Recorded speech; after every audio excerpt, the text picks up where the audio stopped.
only be admitted into the United States through the legal process and only if they do not bear hostile attitudes towards our citizens, our culture, our government, our institutions, or most importantly, our founding principles. Under President Trump, the United States has zero tolerance for foreign visitors who support terrorism. Violators of U.S. law, including international students, will continue to face visa denial or revocation and deportation. And illegal alien criminals will continue to be arrested and deported from our country. On that note, ICE and federal law enforcement partners just wrapped up a month-long surge operation arresting nearly 1,500 illegal aliens in the Commonwealth of Massachusetts. During the enhanced operation, dubbed Operation Patriot, ICE Boston and other federal law enforcement personnel focused on transnational organized crime, gangs, and dangerous illegal alien offenders throughout Mass. More than half of the nearly 1,500 illegals arrested had significant criminal convictions or charges pending against them. Here are just some of the violent illegal aliens who were removed from communities in Massachusetts during Operation Patriot. A Salvadorian national with active Interpol red notice for aggravated homicide. A Guatemalan national and registered sex offender who had pending criminal charges in Boston for 5 counts of indecent assault and battery on a person 14 or over. A Honduran national who was last arrested for rape, indecent assault, and battery of a person 14 or over. A Colombian national charged with kidnapping, aggravated rape, and indecent assault and battery on a person 14 or over. And a Guatemalan national who was convicted of murder in Boston. Also, a Brazilian national who was charged with aggravated rape of a child by force and possession of child pornography. Again, these are people who are living in the Commonwealth of Massachusetts. And lastly, a Salvadorian national whose criminal history includes charges of aggravated rape of a child by force. I don't think anybody in this room wants these types of heinous criminals in your communities. And it's thanks to this administration that they are being removed from our country. When Democrat-run jurisdictions released violent illegal alien criminals back into communities after making arrests instead of turning them over to federal immigration enforcement like they should, those Democrats are putting law-abiding Americans at risk. And these insane policies force law enforcement officials to make much more difficult arrests that put their lives, our law enforcement lives, in jeopardy. President Trump is incredibly grateful for our heroic officers on the front lines getting these violent illegal alien invaders out of our communities. Law and order is back in America under President Trump. And on that same note, there are new crime statistics that show crime is plummeting. In fact, Politico summed it up like this. Murder rates are tumbling across the U.S. in 2025. Homicide stats are down at least 20% over last year, and we could be on course for the lowest number on record. With President Trump in charge, the days of criminals being put over victims are over. On the topic of immigration, the Washington Post just ran one of the most ridiculous headlines ever, even by their standards. And on my very first briefing several months ago, I said I would hold anyone accountable in this room. The Washington Post actually had this headline, "The Mysterious Drop in Fentanyl Seizures on the U.S.-Mexico Border." How is this mysterious? There is no mystery about why there is a decrease in fentanyl coming into the United States. This administration's strong border policies are the reason there has been a decrease in fentanyl trafficking. His strengthened relationship with Mexican President Sheinbaum and all of the measures he has been taking to deter illegal human and drug trafficking at our United States southern border is the reason for plummeting fentanyl seizures at the U.S. border. There is nothing mysterious about that, and we'd like to see the Washington Post update their headline accordingly. This is clearly trying to intentionally manipulate the minds of the Americans, and I think the American people understand why there's been a fentanyl drop. And our office responded to this inquiry. We provided a whole host of the reasons that fentanyl seizures at the southern border have dropped, and the Washington Post refused to run them, and that's despicable. In other news, positive economic reports continue to flood in. Inflation dropped to 2.1% in April. Personal income increased 0.8% in April. So inflation is down and wages are up. That's almost triple the expectations and against the doubts of nearly everyone in this room. And we also saw the largest monthly decline in the trade deficit on record as a result of President Trump's very powerful tariffs. Lastly, the price of eggs has dropped more than 61%. Since President Trump took office in January, I remember my very first briefing, I was asked about the cost of eggs. The reporter tried to insinuate it was this administration's fault, even though he had only been here for a few days or weeks. It was a result of the previous administration's terrible policies, and in record time, this president has fixed that problem that he inherited from Joe Biden, and now egg prices have dropped 61% since this president took office. There's a lot of good news, and I'm sure you have a lot of questions, so let's get to them. We have just the news in our new media seat today. Amanda Head, thank you for being with us. Why don't you kick us off? Sure, thank you so much. There is a disturbing trend of anti-Semitism turning into terrorism. Of course, the Boulder, Colorado instance that you just mentioned, the 2 Israeli embassy staffers who were murdered, Pennsylvania governor's mansion with the Jewish governor inside getting set on fire. Does the president consider this domestic terrorism? And as such, are there official alerts to law enforcement, BOLOs, task forces, things like that? The president has made it very clear, as he said in his statement yesterday, that yes, these anti-Semitic acts of violence are do qualify as terrorism, and he does not want to see terrorism or violence of any form taking place in the United States of America. And as for specifically anti-Semitic terrorism and anti-Semitic acts of violence and those that are targeting Jewish Americans, this administration has done more to combat that violence than any administration in history. And one incident is one too many, and I think frankly that's something the previous administration was not willing to say. This president will stand up for Americans of all religions, of all faiths, of all creeds, and we will continue to look at policy measures and actions that we can take in addition to the actions that have already been taken to curb this anti-Semitic violence. And to Jewish Americans at home, across the country, this president has your back. And then on another issue, back in February, Secretary Kennedy created a commission to re-examine the childhood vaccine schedule. But there are still states outstanding like California, Connecticut, Maine that are not allowing any religious exemptions for kids, not only to go to school, but to participate in sports and extracurricular activities. Would the president want to see religious exemptions allowed across all 50 states? And how do you enforce that, especially with states like California that are already defying the president on the men and women's sports issue? Generally speaking, I know the president supports religious exemptions for families when it comes to vaccinations. As for the instances in those specific states, I'll have the administration and the White House look into it and see what executive action, if any, we can take on that front. Thank you. Kelly. Good afternoon. We're now in hurricane season, and obviously there is great concern every year about the potential for that. Can you speak to how the president is planning to have the level of support, should it be needed, to be as it has been with a reduction in the workforce? And is he still comfortable with Administrator Richardson, who had talked, whether joking or not, about not being aware of a hurricane season for this country?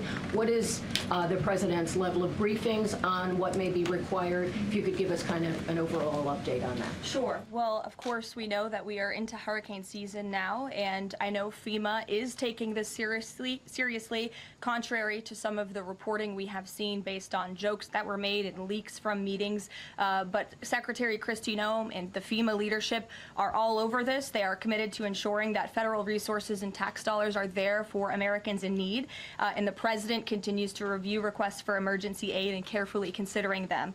However, this president has made it clear we're not going to enable states to make bad decisions with federal tax dollars and then have the federal government later have to bail these states out. We want to see states be responsible with their tax dollars to do as much as they possibly can, and then the president will deeply and thoughtfully consider any requests for federal aid that come to his desk. And I think some of the media reporting we've seen on this is frankly sloppy and irresponsible. There are serious people who are taking this issue seriously, starting with the president himself, who, as you know, on his first domestic trip back in office, visited both North Carolina and California, both of which were, of course, hit by natural disasters when he wasn't even president, but he took ownership of that and visited those places and those people immediately. Is it Brian? about hurricane season appropriate, though, now that this is serious business, as you talked about? It's serious business, Kelly, and I'm not going to engage in such fodder with a question like that. Brian? Thank you, Caroline. Reuters was reporting that there is a letter that is meant to be sent to other countries, which would give these countries a deadline of Wednesday to produce their best offer on the trade matter. Why does the administration feel the need to send this letter? And I have one more follow-up on trade. Sure, I can confirm the merits and the content of the letter. USTR sent this letter to all of our trading partners just to give them a friendly reminder that the deadline is coming up. And they are in talks. Ambassador Greer, Secretary Bessent, Secretary Lutnick are in talks with many of our key trading partners around the globe. As you know, Brian, I know the Wall Street Journal has covered this quite heavily. And they continue to be engaged in those discussions. And this letter was simply to remind these countries that the deadline is approaching and the president expects good deals, and we are on track for that, I will emphasize. On the trade side, though, when the deal with the United Kingdom, there was this idea of a reprieve on the auto tariffs. Is the president looking to do another similar deal on the sector-by-sector reduction in tariffs, or is this more going to be deals related to the reciprocal tariffs that were announced months ago? Well, as I've said previously from the podium, and the president has discussed as well, each country has unique advantages, unique challenges to it based on their markets and what they export to us and what we export to them. And so that's why the president smartly advised his trade team to engage in tailor-made deal-making. And we saw that with the United Kingdom, and we will see that with other countries as well. Kate, does the president support the Senate moving forward with the bill imposing heavy sanctions on Russia? Look, the president has spoken about his position on sanctions on Russia. He has smartly kept this as a tool in his toolbox if necessary, but I think the Senate and everyone on Capitol Hill respects the president as the commander-in-chief for a reason. And as you know, Russia and Ukraine engaged in direct talks yesterday. That was at the encouragement of this president when he spoke to both leaders of both countries via phone just a couple of weeks ago. And so I would just like to remind everybody how far we have come in just 4 months. I mean, it was inconceivable last year at this time for Russia and Ukraine to be engaged in direct talks. And it's because of the president's insistence and determination to get this war to an end that these countries sat down yesterday. So he's willing to use sanctions if he needs them, and the Senate and the Capitol Hill understand that the president is the commander-in-chief and he's leading United States foreign policy as he should. And on Iran, the president said that the U.S. would not allow for any uranium enrichment, but the proposal offered to the Iranians reportedly allows for low levels of enrichment. Can you explain that discrepancy? I'm not going to comment on alleged details of the report. We're not going to negotiate through the media out of respect for these ongoing discussions and negotiations that Special Envoy Witkoff is leading. The president made his position very clear on Truth Social last night. In fact, it couldn't be any more clear, and I would reiterate that's his position. Special Envoy Witkoff sent a very detailed and acceptable proposal to the Iranian regime that the president hopes they will accept, and if not, they will face grave consequences, as the president himself has reiterated. Sure. Thanks, Caroline. You're welcome. A couple of things, if I may. Firstly, can you confirm whether or not President Trump is going to be going to the NATO summit in The Hague later this month? I can confirm he will be going to the NATO summit, yes. Great, thanks. And another question on the Netherlands, in fact. Just wondering if you have any reaction to the collapse of the Dutch government there after the anti-EU and anti-Islam leader Geert Wilders, who's been described as the Dutch Trump, pulled out of the government there. I don't have a comment on that, but certainly we should and we will get you one, okay? Thanks. You're welcome. Brett. Thanks, Caroline. I wanted to ask, a couple days ago, the president announced that he was withdrawing the nomination of Jared Isaacman to lead NASA, citing a thorough review of prior associations. I wondered, why did this review happen just now, after the nominee was so far into the process? And can you explain the president's thinking on who he might choose? Look, the president reserves the right to nominate individuals to key administration posts. He also reserves the right to remove those individuals if he chooses, just like he reserves the right to fire anybody in the executive branch that he wants. And so a new replacement for NASA will be announced very soon, as the president himself said. Was there something in particular that came up that caused the president concern with this nomination? The president wants to ensure that all of his nominees are aligned fully with the America First mission of this administration. And again, he will be announcing a replacement very soon. Andrew, go ahead. Thank you, Caroline. You're welcome. It's been just about a month since President and Prime Minister Starmer announced... Can't see you all the way back there. Phil's head is in the way. There you go. So it's been just about a month since Prime Minister Starmer and President Trump announced that the U.S. and U.K. had reached a trade deal, That's right. or at least a framework for the deal. Now there are at least some conservative MPs in London who are complaining that Parliament has not yet seen the text of any deal. So I'd like to ask you from this side of the pond, is there a text for the deal ready to be released, submitted, and if not, when can we expect it? And then I have one more. There's most definitely text with this deal. There is language that this side has seen. You'll have to ask the UK Parliament why they haven't seen it from their own government. I obviously can't answer that question. And on Jonathan, Caroline, go one ahead. more on Ukraine, Go ahead, please. Jonathan. Sure, go ahead. On Ukraine, it's been a couple days since Ukraine made that audacious drone strike on Russian airfields. The president hasn't said a word about it, and usually he's not shy about making his thoughts known Don't you on love that? the war. Or, yeah, it's not bad on the war or any other subject. What have you heard from him on this audacious drone strike? Is he surprised? He said that Zelensky didn't have the cards when they met in the Oval Office a few months back.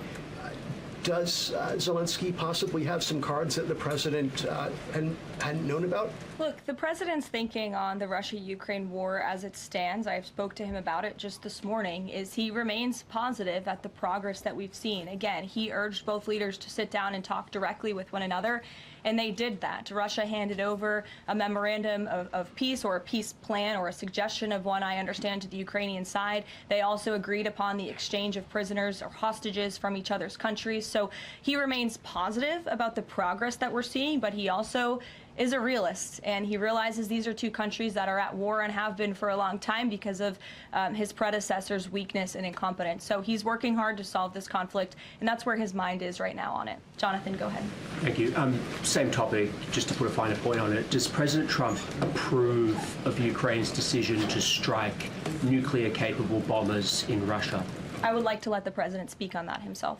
And just a follow-up, has the I president... would just add to that, the president does not want to see this war prolonged. He wants the fighting to stop, he wants people to stop dying, and he wants this to be solved at the negotiating table. The reason he is so deeply involved and has spent so much time and effort on this war is because he hates to see people dying. Again, these are not Americans that are being killed. These are Russians and these are Ukrainians. This is a war very far away.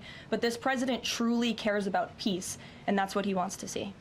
What is President Trump doing to ensure that a similar internal drone attack doesn't happen here in the US, given this was done at pretty low cost, very stealthily?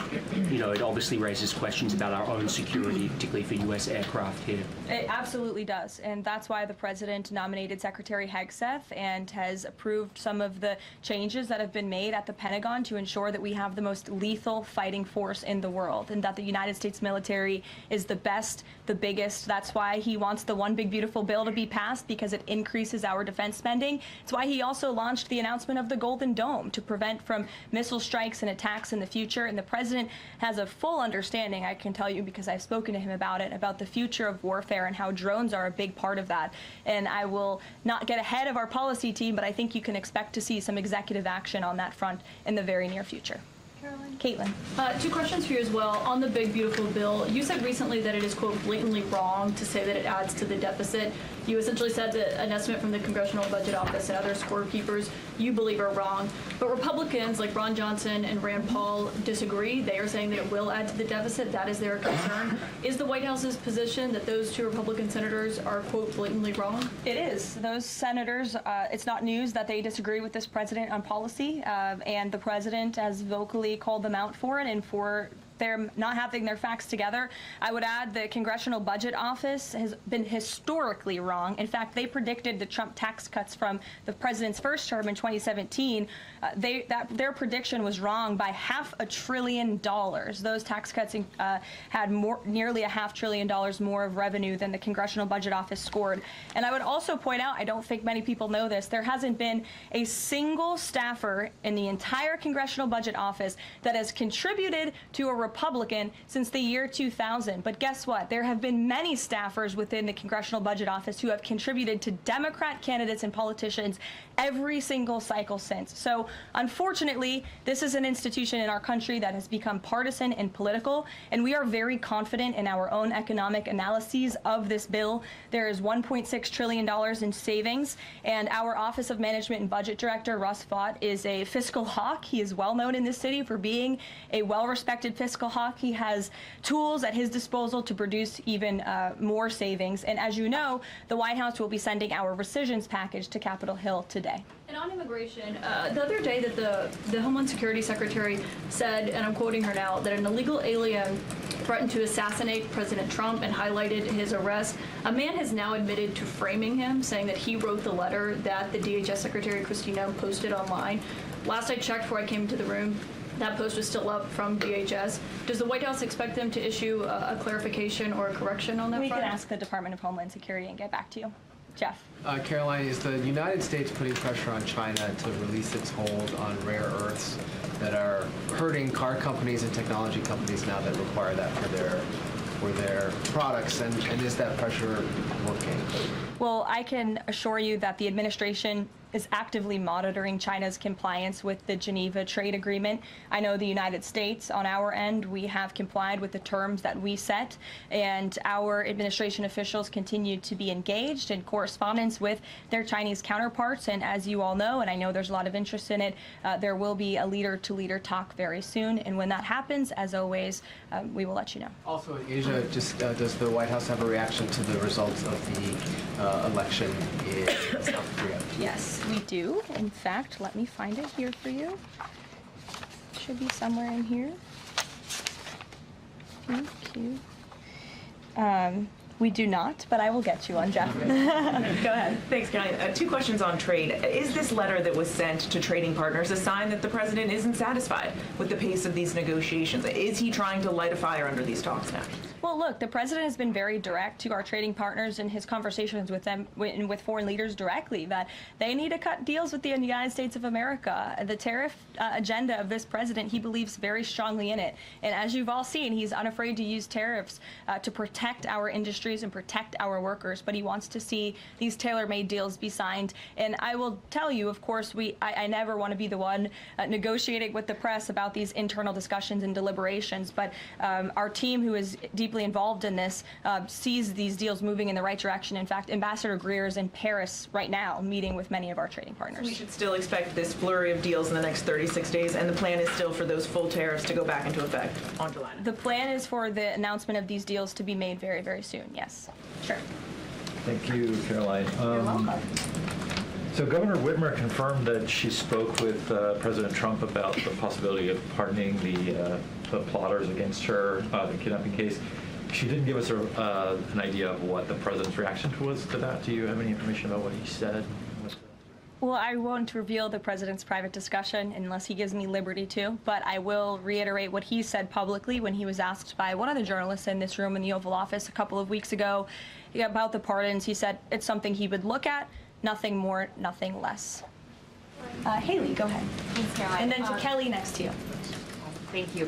When it comes to the leader-to-leader call with Xi Jinping this week, what is the president's expectation of this call? Is he looking for concrete outcomes out of this, or is he looking to kind of warm relations as these trade talks are ongoing? Well, President Trump and President Xi have shared a respectful relationship throughout the years. And again, I won't get ahead of the president on that call, but as always, after, you'll hear directly from the president or from myself or someone else here at the White House. Kelly. Caroline, thank you. I want to get back to the anti-Semitic behavior that's been going on college campuses, as well as recently in Boulder, Colorado. The president, as you know, has the White House Faith Office, the Religious Liberty Commission, as well as the Anti-Task Force on anti-Christian bias, which includes anti-Semitism. From a whole of government perspective, and the president has already mentioned how he hates these kinds of acts that have been going on, can these entities and these agencies work together with the president to put out a proactive campaign to help people stop the hate? I think the president himself has been leading on this, Kelly, and has been incredibly clear in his rhetoric that he is not going to tolerate such hate or behavior in the United States of America. And you will see that rhetoric being followed up by action from the Department of Justice, who is seeking to prosecute these cases to the fullest extent of the law. And I know the Attorney General and the FBI Director were very quick to call this what it was, targeted terrorism. And there was some, I think, criticism from the media and well, at least pundits I saw on television saying, are they too quick to jump here? No. they see the facts and they reveal those to the American people, and they're transparent. And I think, frankly, that's a breath of fresh air from what we experienced in the previous administration. Are there programs that they can put in place to campaign against this kind of violence, to actually take the whole approach to say, we want to get ahead of you. If you're thinking it, don't do it. And if you're going to do it, sit down and talk to someone within the Faith Office, within the Religious Liberty Commission, as well as the task force. Yeah, surely. It's a good idea, and I'll pass it along to them. Peter. Thank you, Caroline. When you look at these last-minute Biden pardons, the big ones, Biden siblings, Fauci, January 6th committee. That's right. Most of the big ones have the same very neat signature. We would expect that probably to be the auto pen. There is one that looks different. It looks authentic. In fact, if you look at the last name, it almost looks like the president was having a hard time spelling his last name there. Is this White House of the opinion that the only pardon that would count is one that the president signed himself? It's very interesting. Very interesting props. If you want to bring them to my office later so I can take a closer look, I would like to do that. The president is making a good point when he discusses the usage of the auto pen. Who was running the country for the past 4 years? Perhaps those documents were signed with the auto pen, something that this, I believe the Department of Justice is looking into. As you saw, Ed Martin made an announcement at the Department of Justice this morning to launch an investigation because the American people deserve answers. Is there any concern that this president, who won the election on a promise to fix the economy and close the border, that focusing and scrutinizing these Biden pardons is looking into the past instead of looking forward? I think in comparison to the amount of time this president has spent on securing the border, on fixing our economy, I just read out for you an entire list of economic accomplishments. Look at the border numbers, look at the time and effort he's divulged into solving the global conflicts abroad. It pales in comparison, but it still, nevertheless, is a very important issue. And it was a huge issue that sent the president back to this White House. The Americans saw with their own eyes a mentally incompetent president, and they want answers for that, and the president believes they should have And them. something that just Go crossed, ahead. Caroline, how mad do you think President Trump is going to be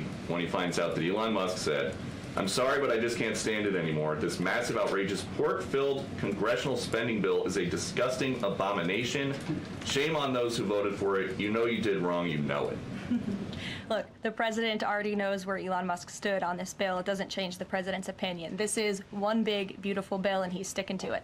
Tamara. Thank you. The National Security Council was reorganized, or some staffing changes were made the Friday before Memorial Day. I'm hoping you can explain sort of the new structure, what the structure is of the National Security Council, what the goal is in terms of staffing levels. You know, what is the new National Security Council mode? Well, as with everything in this White House, it is a top-down approach. The president is here. He is president. He's not an auto pen like the previous president was. He's very much involved in literally every policy discussion and decision that takes place. And we felt it was best to reorganize the National Security Council to respond to that top-down approach that we have here in this White House, and to streamline the efficiency and the effectiveness of the National Security Council. And I would add that Secretary of State Rubio and now National Security Advisor Rubio is doing a tremendous job at leading the National Security Council. He knows the president. He understands where the president is on these issues. He's great to work with here at the White House. I can tell you that. I appreciate seeing him a lot more in the building. And he and the president and the entire National Security Council, who's made up of great patriots who love this country, are doing a tremendous job on the many conflicts around the world that this administration inherited. Is there a goal staffing level? I'm sorry? Is there a goal for the staffing level, like the number of people who would be in this National Security Council? We just want the National Security Council to be as efficient as possible, and if staffing needs are necessary, I'm sure Secretary Rubio would not mind hiring people if necessary, but again, we've been working with them day in and day out, and they're chugging along and doing great work. Sure. Thank you, Caroline. Two questions, if I can. President Trump got involved himself in presidential election in Poland by supporting a conservative candidate who ultimately won. Yeah. What does it mean for the future U.S.-Polish relations? What's likely to change? Well, I believe The president is obviously pleased to see the result of the Polish elections. He met with Karol Nawrocki, if I'm pronouncing that correctly. Yes, Nawrocki. Okay, thank you.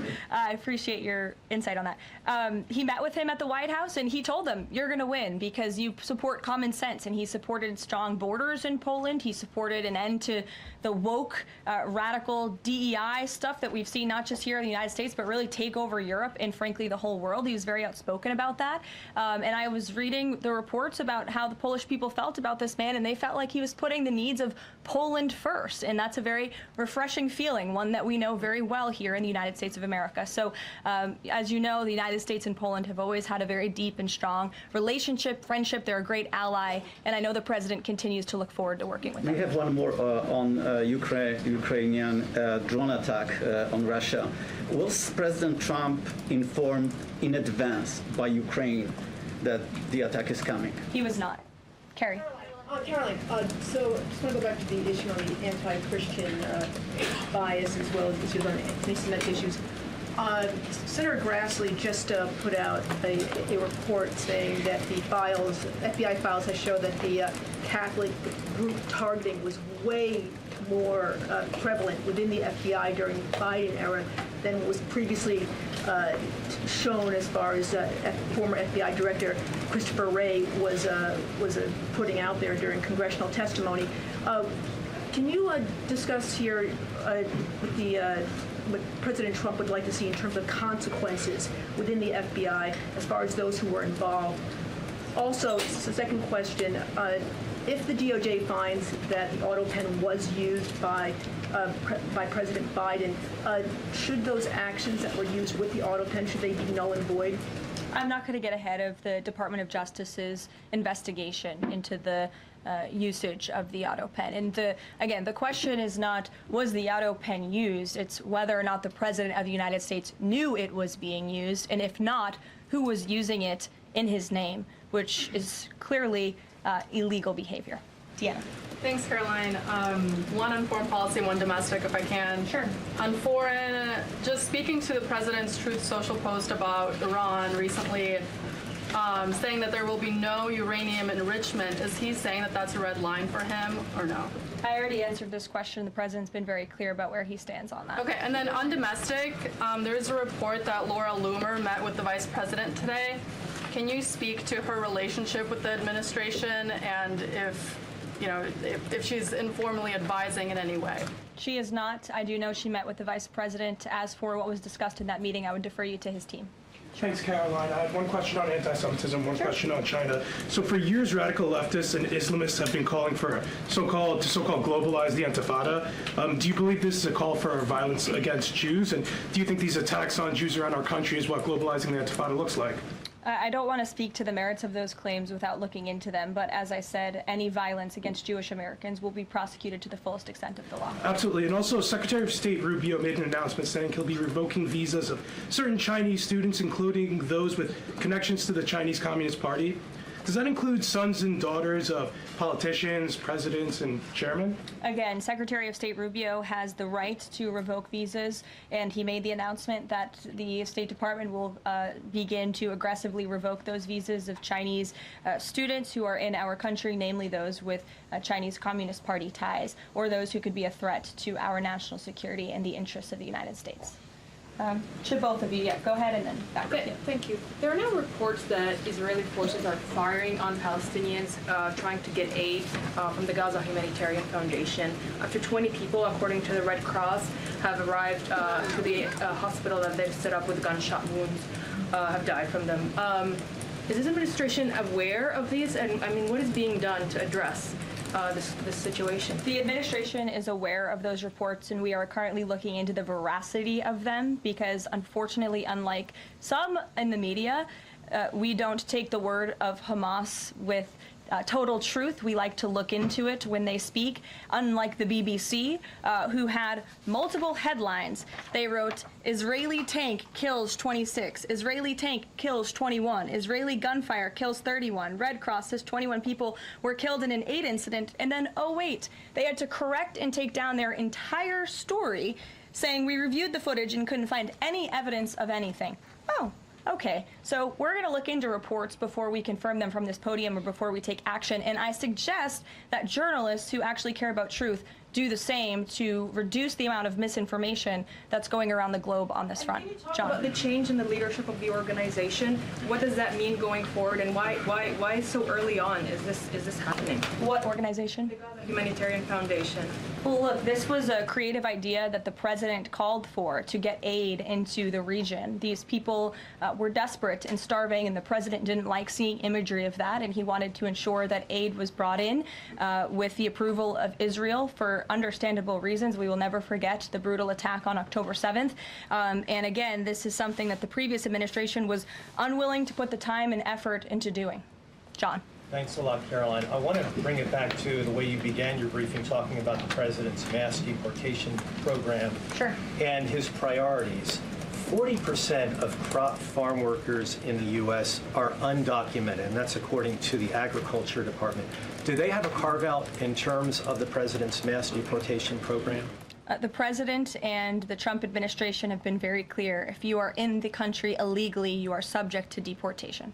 Is there any concern that, given that large number, if that number is correct, 40% of crop farm workers being undocumented, that could impact the food supply here in America if those individuals that obviously help pick crops all across the country are deported en masse? Again, this administration is focused on deporting individuals who are in our country illegally. It's something we have to do. We cannot allow the previous administration's invasion of our country of illegal immigrants to continue. We just can't have it. And this is a law and order president. As for our farmers and their concerns, they have a president who has their backs and listens to their concerns and hears them. But we also have a legal pathway to come to this country and work specifically for agricultural work. So there's a legal way to do it, and we encourage that legal pathway, and we're currently working on strengthening our legal immigration system for that reason. Sure. Thank you, Caroline. Just wanted to follow up on your statement last week regarding the Maha report. Sure. You said that there was, you said, I understand there were some formatting issues with the Maha report that are being addressed, and that report will be updated. We also understand that since that, there have been some citations that came about. There's citations of studies that either did not exist or did not back up the report's conclusions. So when you were referring to formatting errors, is that what you were talking about, or was it, could you just explain that? Yeah, that's what I was talking about. There were formatting errors, and those errors were updated by the proper policy components here at the White House, and a new report was issued. So exactly what I said took place. Sure, go ahead, Alec. Yeah, good to see you. Good to see you. Congresswoman Mary Miller suggested that changing Pride Month to Family Month. I would personally like to see maybe a nuclear family month. Some people are saying, let's get a Veterans Month. Does the president have any plans on making a proclamation, or is it just going to be June this year? Well, there are no plans for a proclamation for the month of June, but I can tell you this president is very proud to be a president for all Americans, regardless of race, religion, or creed. Caroline. Reagan, go ahead. Thank you, Caroline. And then I'll go to you. Thank you. Colorado passed sanctuary protections for illegals 1 month before the terrorist attack this weekend. 2 questions. Why did the DHS remove the sanctuary cities list that it had published, which was ordered by the president? And then what is the administration going to do to further crack down on sanctuary jurisdictions to prevent attacks like what happened in Colorado? Sure. The Department of Homeland Security will be issuing a new list of sanctuary cities, an accurate list of sanctuary cities. As for what we're doing to crack down, the president has signed various executive orders and has directed the Attorney General to prosecute state and local officials who are not complying with federal immigration authorities and, most importantly, federal immigration law. Thanks, Caroline. Thank you, Caroline. Oh, yeah. Thank you very much. Go ahead. So, does the president take calls from foreign leaders on the tariffs on steel and aluminum? Does he still intend to double them tomorrow morning? The president will be signing that executive order today, and steel and aluminum tariffs will be going to 50%, yes. No way it's going to change, or it's going to be suspended? He made that announcement in Pennsylvania, and he plans to deliver on that promise to Pennsylvanians. And why is he hiking it? And Ed, go ahead. I can answer that, but go ahead, Ed. Oh, yes. Thank you, Karoline. So a Chinese Foreign Ministry spokesperson today said that the U.S. imposed harmful measures like new chip controls and pledging to revoke Chinese student visas. So are the Chinese the victims in this trade back and forth? Look, I don't think anyone is the victim. These are two strong countries, and as I said, the president has a good relationship with China's president and leader, and that discussion will take place later this week. And what other authorities is the president looking at for tariffs should the decision of the appeals court not go his direction? Well, right now, his tariffs remain in effect. We spoke at length in my briefing last week about that decision that came down from the International Trade Court, which has been put on pause because the president absolutely does have the authority to implement tariffs and to declare a national emergency for our crippling trade deficit. He could always have the power to use Section 202 or Section 301 as well to impose tariffs if he deems necessary, especially Section 202 tariffs, which are sectoral, as you know, to protect our critical supply chains here at home. Thanks, Caroline. You're welcome. You've got U.S. business leaders begging for certainty. So why did the president suddenly decide to hike tariffs on steel and aluminum again? You also have U.S. business leaders begging to meet with this president and begging to come to the White House to talk to him because they know that he is a negotiator in chief, that he's making good deals on behalf of the American worker and the steel worker, in particular when it comes to the steel and aluminum tariffs, which he discussed in his speech at length at Pennsylvania, and the need for them.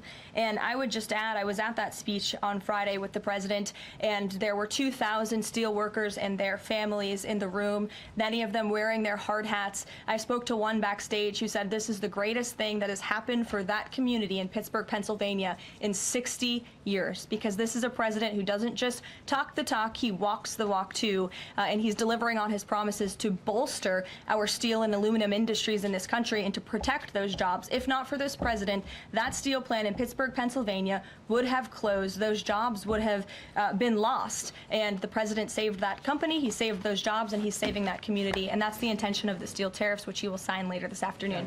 Thank you very much, everyone. We'll see you later. Thank you. Friday for